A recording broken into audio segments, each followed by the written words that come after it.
गया है।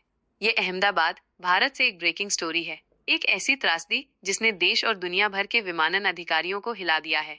12 जून 2025 की दोपहर को एयर इंडिया की उड़ान AI-171 एक बोइंग 787 ड्रीम लाइनर अहमदाबाद के सरदार वल्लभ भाई पटेल अंतर्राष्ट्रीय हवाई अड्डे से लंदन गैटविक के लिए रवाना हुई। विमान में 230 यात्री और 12 चालक दल के सदस्य सवार थे। उनमें छात्र, परिवार, पेशेवर और अंतर्राष्ट्रीय यात्री शामिल थे। सभी अपनी यात्रा शुरू करने के लिए उत्सुक थे।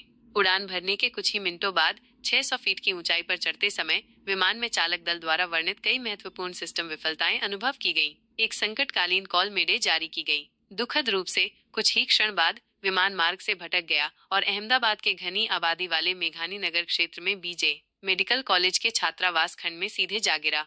टकराव विनाशकारी था।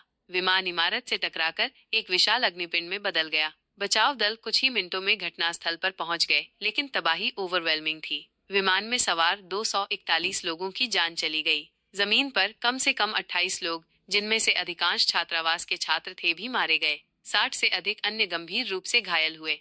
मलबे से एक चमत्कार सामने आया। एक जीवित बचा हुआ व्यक्ति, विश्वास कुमार रमेश, एक ब्रिटिश नागरिक जो आपातकालीन निकास के पास बैठा था, उसे जीवित बचाया गया। वह वर्तमान में अस्पताल में भर्ती है और गहन चिकित्सा प्राप्त कर रहा है। उसकी हालत स्थिर लेकिन गंभीर है। कैप्टन सुमीत सभरवाल 8000 से अधिक उड़ान घंटों वाले एक वरिष्ठ पायलट नियंत्रण में थे। सह पायलट क्लाइव कुंदर के पास 1000 से अधिक घंटे दर्ज थे।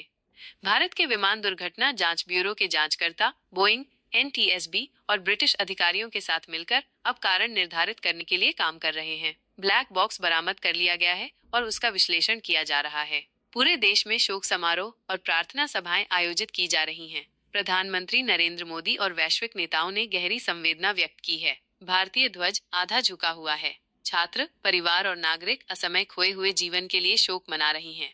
विशेषज्ञ अब जांच कर रहे हैं कि तकनीकी खराबी, पायलट की प्रतिक्रिया या संरचनात्मक विफलता के कारण यह आपदा हुई। यह इतिहास में बोइंग 787 ड्रीम लाइनर से जुड़ी पहली घातक दुर्घटना है, जो विमान मॉडल के बारे में गंभीर सुरक्षा चिंताएं बढ़ा रही है।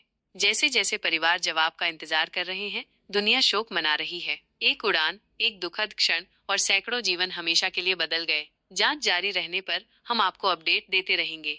चौधरी ने कहा कि एकमात्र ज्ञात जीवित यात्री सीट 11A में था, जो एक आपातकालीन निकास के बगल में था, और ये भी जोड़ा कि अस्पताल में और भी जीवित बचे हो सकते हैं।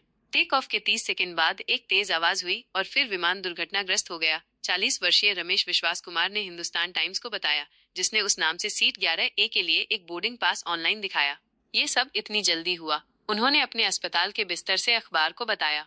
जब मैं उठा तो मेरे चारों ओर शव थे। मैं डर गया था। मैं खड़ा हुआ और भागा। मेरे चारों ओर विमान के टुकड़े थे। उन्होंने कहा, किसी ने मुझे पकड़ा और मुझे एम्बुलेंस में डालकर अस्पताल ले आया। उन्होंने कहा कि उनका भाई अजय विमान में एक अलग पंक्ति में बैठा था। वो मेरे साथ यात्रा कर रहा था और अब मुझे वो नहीं मिल रहा है। कृपया उसे ढूंढने में मेरी मदद करें, उन्होंने कहा। भारतीय नागरिक उड्डयन मंत्री राममोहन नायडू ने कहा कि विमान दुर्घटना जांच ब्यूरो द्वारा एक औपचारिक जांच शुरू कर दी गई है। उन्होंने आगे कहा, सरकार मामले की विस्तार से जांच के लिए कई विषयों के विशेषज्ञों वाली एक उच्च स्तरीय समिति का गठन कर रही है। अहमदाबाद में हुई त्रासदी ने हमें स्तब्ध और दुखी कर दिया है, भारतीय प्रधानमंत्री नरेंद्र मोदी ने एक्स पर पोस्ट किया।